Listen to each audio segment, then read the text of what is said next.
దీనికి ఆచుడు దీనికి గురువు చంద్రబాబు నాయుడు. ఇప్పుడు చంద్రబాబు నాయుడు చెప్పిన లెక్కల బిజినెస్ వచ్చేది ఉంటే, ఎంఓఎల్ సక్సెస్ అయ్యేది ఉంటే ఆంధ్రప్రదేశ్లో ఈ పాటికి 20 లక్షల కోట్లు వచ్చి ఉండాలి. ఆయన ఫస్ట్ టైం అలా సీఎం ఉన్నప్పుడు ఆ ఊళ్ళో పెట్టే కదా వైజాగ్లో,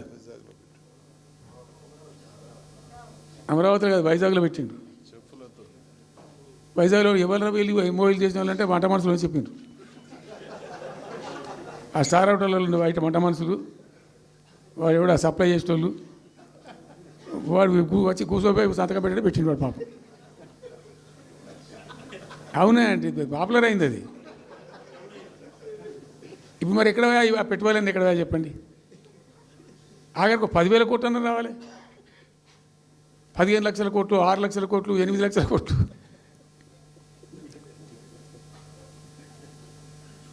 అయితే అప్పుడు తమాషా జరిగింది. ఈ భోపాల్ ముఖ్యమంత్రి, అప్పుడు నేను ముఖ్యమంత్రి ఉంటే భోపాల్ ఆయన పేరు శివరాజ్ సింగ్ చౌహాన్, ఆయన సీఎం ఉండే. ఆయన ఆ ప్లానింగ్ అదే ఇప్పుడు నీతి ఆయోగ్ ఉంది కదా, దానిలో సబ్ కమిటీకి ఆయన చైర్మన్.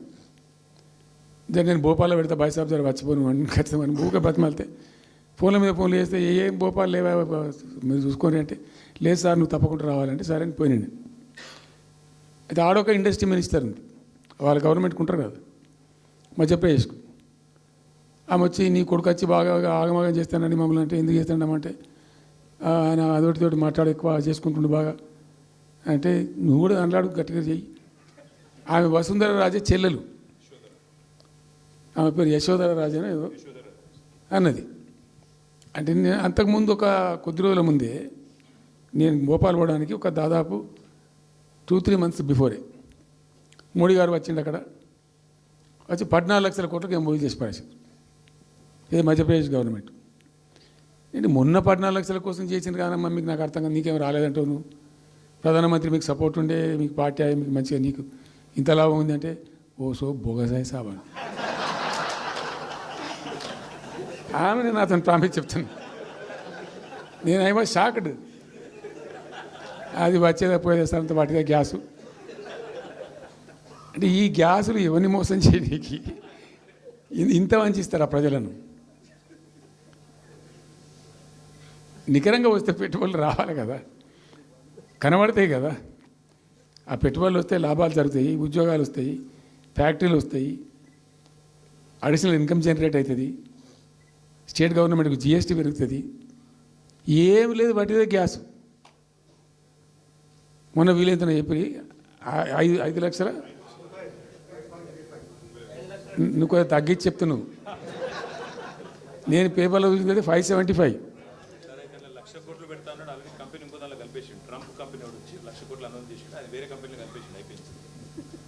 ఇట్లా ఇది ఏమి ట్రంప్ ఓడికి గింపి ఇదంతా ఏం పంచాయతీ?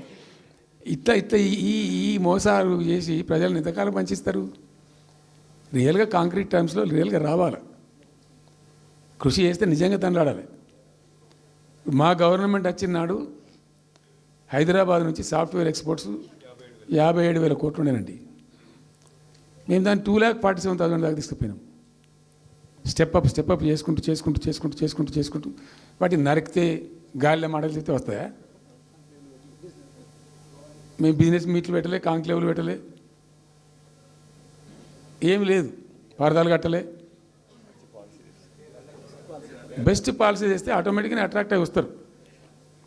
నేను చెప్పిన అప్పుడు ఒక ఆయన ఉండే, పాప ఆయన చీఫ్ సెక్రటరీ కూడా రిటైర్ అయ్యాడు, ఆయన పేరే ఉండే మాధవరావు అల్లుడు ప్రదీప్ చంద్రకు చెప్తే ఆయన పాలసీ తయారు చేయమని చెప్తే తెప్పించండు. పాపం చాలా దేశాలకు తెప్పించండు. ఒక 50 సార్లు రిజెక్ట్ చేసిండు. ఇట్లా కాదు, నాకు కాంక్రీట్ కావాలి, ఇంకా మంచిగా కావాలని చెప్పి చాలా కష్టపడి చేసిండు. I must appreciate him. The best policy was brought in. తెచ్చిన తర్వాత కూడా ఎట్లుంటుందంటే, ఒక కంపెనీ వాడు వచ్చిండు, ఫాక్స్కాన్, ఆ మహారాష్ట్రలో కొట్టుకుపోయింది. ఫాక్స్కాన్ అనే కంపెనీ చాలా పెద్ద కంపెనీ వాస్తవానికి. ఇదేవి తయారు చేస్తారు, ఈ సెల్ ఫోన్లు ఇవన్నీ ఎలక్ట్రానిక్స్లో ఉన్నాడు. చాలామంది ఉమెన్కి ఎంప్లాయ్మెంట్ దొరుకుతుంది దాంట్లో, 1000 మందికి. సరే వస్తే మనకు కూడా లాభం జరుగుతుంది. వాని ఎంబడి మస్తు దానిలో ఆల్మోస్ట్ వచ్చిండు, 90% వచ్చిండు. వచ్చిండు మీ పాలసీ బాగుందని అప్రిషియేట్ చేసిన అన్ని చేసిండు. యాళ్ళకు వస్తే మహారాష్ట్ర ప్రభుత్వం 3,000 కోట్ల రూపాయలు వానికి నగదు ఇన్సెంటివ్ ఇస్తాను వాడు కొట్టుకుపోయాడు. 3,000 crores ఎదురిస్తే నేను నీకు డబ్బులని తీసుకుపోయాడు. అప్పుడు మనకు అంత కెపాసిటీ లేకుంటే సరే రియల్ ట్రై చేస్తే కాంపిటీషన్ ఉన్నప్పుడు ట్రై చేస్తే కొన్ని సందర్భాలు జరుగుతాయి, కొన్ని జరిగాయి. ఉన్నట్టు తెలుసు, కట్టండి కదా, నడుస్తుంది కదా, ఫ్యాక్టరీ స్టార్ట్ కూడా అయింది కదా ఆల్రెడీ. సో అట్లా రియల్ ఎఫర్ట్ చేస్తే కొంత జరిగేటువంటి ఆస్కారాలు ఉంటాయి. ఇప్పుడు వెల్స్ పన్ కానీ వరంగల్లో వస్తున్నటువంటి మెగా టెక్స్టైల్ పార్క్లో కైటెక్స్ కానీ చాలా వాళ్ళు ఎంబడివాడి తనలాడి తిప్పలవాడి అది చేసి చేసి చేసి చేసి చేసి పట్టుకొస్తే ఓటీ ఓటీ ఓటీ ఓటీ సమకూరుకుంటూ పోతుంటుంది. కానీ వట్టి హైప్ క్రియేట్ చేసి మందిని మోసం చేసి ఎన్ని రోజులు ఇస్తుంది? ఆత్మవంచన, ప్రజావంచన. ఏమైనా వస్తుందిరా బాబు అంటే ఏమి రాదు. ఈ గ్యాస్ల ప్రజలను పెట్టి ఇప్పుడు ఇస్తాన 2,500 దిక్కులేదు మహిళలకు, 1 కోటి మంది మహిళలను కోటీశ్వర్లను చేస్తాం. కాంగ్రెస్ మంత్రులంతా ఒకటే పాట పాడు, ఏమి ఎట్లా చేస్తావా 1 కోటి మంది మహిళలను కోటీశ్వర్లను? నీ దగ్గర ఉంటేనా? ఉన్న రెవెన్యూ పీకింది రాష్ట్రాన్ని, లోపలికి అయిపోయింది. మేము ఉన్నప్పుడు గ్రోత్లో 50% లేదు. అసలు మీ గ్రోత్ గురించి అవగాహన ఉందా? ఒక్కొక్క రూపాయి కూడబెట్టాలి, ఎట్ట తీసుకుపోవాలి? నేను ముఖ్యమంత్రి అయిన తర్వాత నన్ను ఎంతమంది టెంప్ట్ చేసినా ఐఏఎస్ ఆఫీసర్లు వాళ్ళు వీళ్ళు ₹1 రిజిస్ట్రేషన్ ఛార్జ్ పెంచారు. నేను 4 ఏళ్ళ దాకా 4 ఫీజు తీసినాం. 4 10% ఏదో ఫీజు ఉండి తర్వాత ఆర్డీఓ ఆఫీస్కోవాలి సార్, ఈ ఫీజు ఏమో కానీ ఆ ఫీజు ఎక్కువ అవుతుందని వాళ్ళు చెప్పారు. అది తీసేవతల పడేసినాం. అది తీసేసినాం, ఆర్డీఓ దగ్గర పోయే అవసరం లేకుండా కూడా చేసినాం. ఇప్పుడు అదొక ఫీజు. ఆ ఫీజుతో ఏమైంది? ఆయనతో పీకింది. హైదరాబాద్ రియల్ ఎస్టేట్ గంగల కలిసింది. మేమేమో ఆనాడు నిజంగా చెప్తున్నా, చాలా సంతోషంగా చెప్తున్నాను నేను, భూముల ధరలు పెంచినాం తెలంగాణలో. ప్రజా ఆస్తులు పెంచినాం, ప్రజా ఆస్తుల యొక్క విలువ పెంచినాం. 4 ఎకరాల నోడు ధీమాతో ఉండే తెలంగాణలో. కొద్దిగా డాంబర్ రోడ్డు అంటుకునే 4 ఎకరాల నోడు 50 లక్షల కాడికి అమ్మితే నాకు 2 కోట్ల శ్రీమంతుని అని చెప్పుకున్నాడు కాలర్ ఎగరేసుకొని. ఇవాళ ఏమైనాయండి భూముల ధరలు? కుప్ప కూలిపోయినాయి. ఇంట్లో అమ్మాయి పెయింట్ ఉంటే ఒక ఎకరం అమ్మి చేద్దాం అనుకుంటే కొనే దిక్కులేదు సార్ అని కళ్ళకి నీళ్ళు పెట్టుకుంటారు ప్రజలు. ఇవాళ లేదు, ఒక ఎకరా కూడా అమ్ముడు పోతలేదు, ఇప్పుడు కొంటలేడు. దిక్కు లేకుండా అమ్ముకుంటే ఇష్టం వచ్చిన అడ్డమైన ధరలకు అమ్ముకోవాలి. సో ఈ అరాకిరి మాటలు చెప్పి అడ్డమైన హామీలన్నీ ఇచ్చి నీకు చేసాదగాక కేవలం రాజకీయ అధికారమే మా లక్ష్యం అనే పద్ధతిలో ఇచ్చి ఇలా ప్రజలను వంచి అటు రైతాంగాన్ని నడిపిస్తున్నారు, పేద ప్రజలు నడిపిస్తున్నారు, పేద విద్యార్థులు నడిపిస్తున్నారు, రిటైర్డ్ ఎంప్లాయీస్ నడిపిస్తున్నారు. పచ్చి అబద్ధాలు. కేసీఆర్ చేసిన అప్పులకు వడ్డీలు కట్టలేకపోతున్నావా? కావు ఉతికింది కదా, ఈ చెంప ఆ చెంప వాయించింది కదా. ఎంత కడుతున్నారు? తీసుకున్న అప్పులు ఏంటంటే 2,90,000 కోట్లు మొత్తం కలిపి అని చెప్పారు కదా చాలా స్పష్టంగా. సో ఇట్లా ఇవన్నీ వాస్తవాలు ఒక పక్కకుంటే అన్ని అబద్ధాలు చెప్పుకుంటూ ఇష్టం వచ్చినట్టు మాట్లాడుకుంటూ ఇక నన్ను తిట్టడానికైతే వాళ్ళ నోరు మొక్కాలిగా. ఎప్పుడో సందర్భంలో కోపం వచ్చి ఒకటి తిట్టినామంటే ఓ మనిషిని మాట వేరు. పొద్దా కాదే కదా నా కేసీఆర్ చచ్చిపోవాలి మాట్లాడినప్పుడల్లా ఎక్కడైనా మాట్లాడు, ఏ సందర్భంలో మాట, నువ్వు కాలేజీలో మాట్లాడు, లేకపోతే ఇంకొకడ మాట్లాడు, స్కూల్ పిల్లల కాడ మాట్లాడు. గింత అక్కసు ఉంటుంది మనుషులకు. అది కరెక్ట్ అవుతుందా? సో ఇష్టం వచ్చిన పద్ధతులు, మాటలు, ఇష్టం వచ్చిన దుర్మార్గ ప్రచారాలు, అన్ని పచ్చి అబద్ధాలు నోరు తెరిస్తే. రియాలిటీ వేరుంది, జరుగుతున్నది వేరున్నది, అన్ని రికార్డ్ అవుతున్నాయి, ప్రజల్లో అన్ని గమనిస్తున్నారు. సో కాబట్టి ఏదేమైనప్పటికీ పాలమూరు రంగారెడ్డి ఎత్తిపోతల పథకం విషయంలో ఎట్టి పరిస్థితుల్లో రాజీ పడం. ఈ ప్రభుత్వాన్ని నిద్రపోనీయం, కేంద్ర ప్రభుత్వాన్ని కూడా నిద్రపోనీయం. మా హక్కుల పరిరక్షణకు ఒక డ్రాప్ తక్కువైనా కూడా at any cost, at whatever cost, TRS పుట్టిందే తెలంగాణ ప్రజల కోసం. తెలంగాణ ప్రజలకు ఒక నొక్కు పడుతుంటే మౌనం పాటించలేం. మీరు ఏం ఊరుకో ఏం చేసుకో. నాకు ఇన్ఫర్మేషన్ వచ్చింది, మా మీటింగ్ జరుగుతుంటే మరి 4 గంటలకు అయిపోవాలి లెక్క ప్రకారం. It was extended. 5 గంటలకే ఉత్తమ్ కుమార్ రెడ్డి ప్రెస్ మీట్ పెట్టిండు. మీకు కూడా వచ్చి ఉంటుంది ఇన్విటేషన్. ఎందుకు కేసీఆర్ కాగానే మనం ఇంకొక వరుస మళ్ళీ మొరగాలి. నిరుద్యోగ భృతి ఇస్తాము, తోక ఇస్తాము, నోటిఫికేషన్లు ఇస్తాము, జాబ్ క్యాలెండర్లు ఇస్తాము, విద్యా భరోసా కార్డు. ఇక వాడు చూసి అడ్డం పడి అయితే ఓటేసారు జనం. ఇప్పుడు జరిగింది ఏంది? టెంప్ట్ అయిపోయినారు. ఏమైందంటే యాక్చువల్లీ ఫ్యాక్ట్ ఏంటంటే ఇదే తెలంగాణ భవన్లో ఎన్నికలకు పోతున్నాం 2014. ఎన్నికల కమిటీ, హామీల కమిటీ ఒకటి ఉండే, మేనిఫెస్టో కమిటీ, అది రాస్తాను. దానిలో 2-3 రిటైర్డ్ ఐఏఎస్ అధికారులు కూడా ఉండేటప్పుడు ఒక సందర్భం వస్తే నేను అడిగిన, అసలు మనం పెన్షన్ ఎందుకు ఇస్తాం ప్రజలకు? Why do you give pensions at all? ఎందుకు ఇవ్వాలి అసలు? దానికి ఒక పరమార్థమో పర్పస్ ఉందా? అగాధం పట్టుకొని ఇట్లా పంచిపెట్టుడా ఏంది అసలు అని మీ ఉద్దేశం ఏంటి సార్ అన్నారు. అనుకోకుండా దురదృష్టవశాత్తు కొందరు డెస్టిట్యూట్స్ అవుతారు, కొందరు ఫిజికల్ హ్యాండిక్యాప్డ్ అవుతారు. ఇలా మంచిగానే ఉన్నాం, ఏమో ఏమైనా ఒక యాక్సిడెంట్ అయితే కథం తెల్లారి మనం వికలంగా అయిపోతాం, కదలలేని పరిస్థితికి వచ్చేస్తాం. రకరకాలు ఉంటాయి. వృద్ధాప్యం వస్తే పాపం వాళ్ళ పిల్లలు చూడకపోయారు, కొంతమంది పట్టించుకొని లేని వాళ్ళు ఉంటారు. అట్లాంటి వాళ్ళకు, అనాథలకు, ఆర్ఫన్స్కు, డెస్టిట్యూట్స్కు, విధివంచితులకు ఇచ్చేది పెన్షన్. అది ఎందుకు? అది ఒక పరమార్థం ఉండాలి. వాళ్ళు బిర్యానీ తినకున్నా, పెద్ద గందరగోళం లేకున్నా కనీసం 2 పూటలు పప్పు పచ్చిపులిసిన అన్నం తిని వాంజాల వాడు పండుకుంటట్టు ఉండన్న ఆ మేరకు ఇవ్వండి అని చెప్పినాం. అప్పుడు ఒక ఆయన గోయల్ సాబ్ అని ఉండే ఐఏఎస్ ఆఫీసర్. ఆయన ఉప్పుకింత పప్పుకింత అని అన్ని రేట్లు లెక్కబెట్టి 670 రూపాయలు ఇస్తే సరిపోతుంది సార్ అన్న. నేను గావాలకి ఇచ్చేదానికి కోసి ఆయన 1000 రూపీస్ పెట్టు, పెద్ద కథ ఎందుకు అని 1000 చేసాం. దేనికన్నా కానీ 1000 రూపీస్ చేసినాం ఫస్ట్. సెకండ్ టర్మ్ నేను ప్రకటించిన, మళ్ళీ మేము గెలిపించుకొని ఈసారి గెలిస్తే వెంటనే 2000 రూపీస్ చేస్తామని చెప్పాను. మొదలు 1000 అన్న కూడా అడగలే, మా అంతటా మేమే సుమోటోగా మాట్లాడి చెప్పి డే 1 గవర్నమెంట్ వచ్చిన ఫస్ట్ క్యాబినెట్లో డిసైడ్ చేసి 1000 రూపీస్ పెట్టాం. 200 to 1000, 1000 to 2000 also first మంత్ని. Second టర్మ్లో మా గవర్నమెంట్ వస్తే ఫస్ట్ మంతే, ఏ మంత్లో గవర్నమెంట్ వచ్చినా అదే మంత్లో 2000 రూపీస్ చేసినాం, జనానికి అందించినాం. జనం కూడా ఏమనుకున్నారు, కేసీఆర్ 2 అన్నప్పుడు 4 అన్నట్టుగా ఇస్తాడు కావచ్చు, టెంప్ట్ అవుతారు పాపం. సహజంగా పేదవాళ్ళు కదా, లేని వాళ్ళు కాబట్టి. మనది కాదు సబ్జెక్ట్, అది కాదు కదా. ఈయన 2 ఇచ్చిండు కదా, 200 2000 చేసిండు, ఈడు తప్ప 4000 చేస్తాడేమో అనే ఆశలో మా కోటేసే ఉద్దేశం ఉన్న ప్రజలు కూడా ఈ మాయల పడి పాపం టెంప్ట్ అయిపోయి గోల్మాల్ అయిపోయి ఓట్లు వేసినారు. ఇలా తలలు బాదుకుంటున్నారు, తిడుతున్నారు, భయంకరమైన తిడుతున్నారు.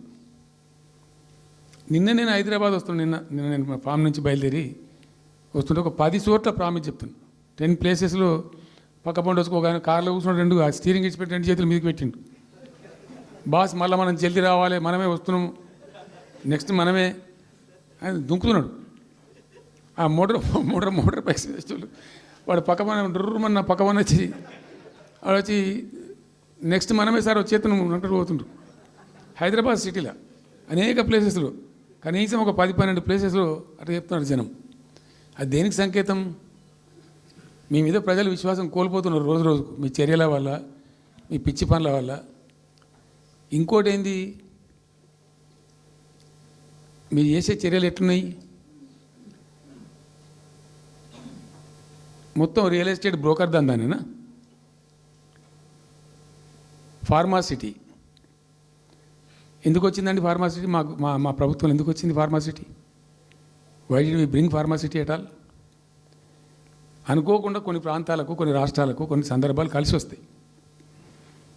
భారత ప్రభుత్వం ఆనాడు ఉన్నటువంటి నెహ్రూ గారి ప్రభుత్వంలో ఈ ఫిలకో వ్యాధి, కలరా వ్యాధి వ్యాపించి ప్రజలు ముబ్బడిగా చచ్చిపోయేది.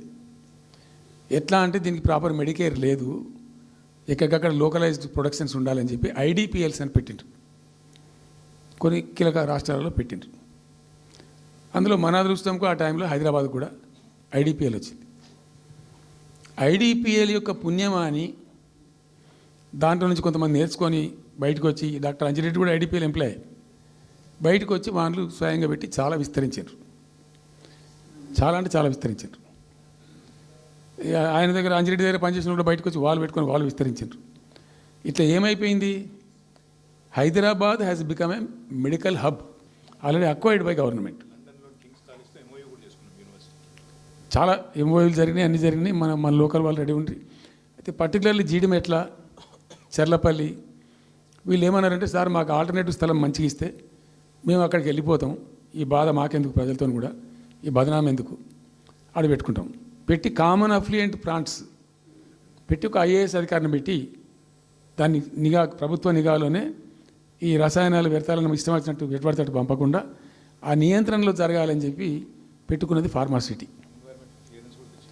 దానికి ఎన్వైరాన్మెంటల్ క్లియరెన్స్ కూడా వచ్చింది. కేంద్ర ప్రభుత్వాన్ని ఒప్పించి ఎన్వైరాన్మెంటల్ క్లియరెన్స్ తెచ్చినాం. హైదరాబాద్ మొత్తం ఫార్మాను ఒకటే దగ్గర తీసుకుపోయి పెట్టాలి, ఆడ ఫార్మా సిటీ కట్టాలి, అక్కడ పనిచేసే ఎంప్లాయీస్ కూడా పొద్దాకి ఇటు అటు తిరిగేటువంటి అవసరం లేకుండా మంచిగా బ్రహ్మాండమైన సిటీ రావాలి, ఆ వచ్చే సిటీకి కావాల్సినటువంటి ఆల్ ఇన్ఫ్రాస్ట్రక్చర్ రావాలి అని చైనాలో నేను చైనా పోయినప్పుడు చూసినట్టు అది 70,000 ఎకరాలు వాళ్ళది, చాలా హ్యూజ్ ఫ్యాక్ట్. మనకి ఒక 20,000 ఎకర్స్ అయితే మస్తు అవుతుందని చెప్పి మేము తీసుకొని చేసినాం. మెడికల్ కాలేజ్ కూడా మంజూరు చేసినాం ఆ పక్కనే, వీటన్నిటి దృష్ట్యా పెట్టుకొని. అంటే మేము ఒక పద్ధతి పెట్టుకొని దాన్ని ఒక సిస్టమేటిక్గా చేసినాం. చేస్తే ఇప్పుడు దాన్ని ఏందండి దందా, ఏదైనా చేసి దాన్ని నమ్మకదొబ్బన్న. ఏం జరుగుతుంది రాష్ట్రంలో? ఫ్యూచర్ సిటీ, తొక్క సిటీ, ఎవరికి కావాలి నీ ఫ్యూచర్ సిటీ? నాకు అర్థం కాదు. నువ్వు పెంచినావు హైదరాబాద్ను, ఎవరు చేసిన హైదరాబాద్ సిటీ? ఇంత వైబ్రాంట్ సిటీ ఎక్కడికి వచ్చింది? ఓ 400 సంవత్సరాల చరిత్రతోని దీనికంతా ఒకటి ఒకటి ఒకటి ఒకటి బోధి జరిగి ఆటోమేటిక్గా పెద్ద సిటీ అయింది. అట్లా అన్నీ కావు, అందరికి కావు. ఎన్ని రాష్ట్రాలకు ఉన్నాయండి? బెంగాల్ కలకత్తా ఉంది, మహారాష్ట్రకి ముంబై ఉంది, మనకు హైదరాబాద్ ఉంది, కర్ణాటకకు బెంగళూరు ఉంది, తమిళనాడుకు మద్రాసు ఉంది, ఢిల్లీ ఆఫ్ కోర్స్ ఢిల్లీ. వేరే రాష్ట్రాలకు లేవు కదా, 28 రాష్ట్రాలకు ఉన్నాయి, ఉండయి. సో ఇంత మహానగరం నిర్మితమైంది. ఈ నగరం యొక్క భవిష్యత్తును దృష్టిలో పెట్టుకొని పెట్టిందే ఫార్మాసిటీ. ఈ సిటీ మొత్తం గబ్బులు వేసిపోవాలి ఇక్కడ దాంతో, నువ్వు తీసుకుపోయాలి ఫ్యూచర్ సిటీ, తోక సిటీ. ఏందన్నట్టు ఇది? అన్ని దిక్కుమాలిన పాలసీలు, రియల్ ఎస్టేట్ బ్రోకర్ దందా తప్పితే ఇంకోటి లేదు. అన్నీ అప్పే కనబడతాయి మనకు. మీరు పరిశీలనగా చూస్తే, పూర్తిగా చూస్తే అసలు చాలా గందరగోళం. గురుకుల పాఠశాల విద్యార్థులు చచ్చిపోతారండి. ఇప్పటికి 120 మంది విద్యార్థులు చచ్చిపోయారు. గంత నియంత్రణ లేదా? గంత తెలివి లేదా? ఒక గట్టి అధికారిని పెట్టి గట్టి చర్య తీసుకోరాదా? ఏందో చేస్తాము నీ ఫ్యూచర్ సిటీ, తోక సిటీ, ఈ పోరగాళ్ళని చేస్తారు. తర్వాత ఫార్మా సిటీలో ఆ ల్యాండ్ అక్వైర్ చేసినప్పుడు కండిషన్ ఏంటంటే ఓన్లీ ఫార్మా సిటీకి మాత్రమే వాడతాము. It's a conditional land acquisition. హైకోర్టులో కేసు ఉంది. హైకోర్టులో ఈ ప్రభుత్వం ఏం చెప్తుంది? లేలే ఫార్మా సిటీ ఉంటుంది. మళ్ళీ ఆడ 3,000 ఎకరాల్లో వాడేవాడు అంబాయినా, సల్మాన్ ఖానా, ఎవడో బొంతారను పెడతారు. ఈ జూ పార్క్ కొంచెం ఆడబెడతారట. ఎందుకు? జూ పార్క్ అమ్మకదొప్పటానిక? ఏం జరుగుతుంది ఈ రాష్ట్రంలో అసలు? మేము ఇటువంటి చిల్లర పనులు చేయలేదే మేము ఉన్నప్పుడు, ఇంత దుర్మార్గమైన కార్యక్రమాలు చేయలేదే. ఇది ఎక్కడ దిక్కుమాలిన దందా? ఏం జరుగుతుంది అసలు? ఏం చేయదలుచుకున్నారు ఈ రాష్ట్రాన్ని? ఇదేం పోతున్న. సో ఇట్లా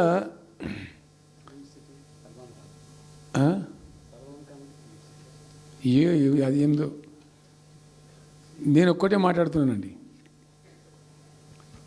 బిజినెస్ మీట్ పెడతాం, ఎంఓయూలు చేసుకుంటాం, ఏ ప్రభుత్వం చేయాల్సిందే. అడ్డగోలు జమాబందీ దానికి లెక్కలేని కథ అంటే ఏందన్నట్టు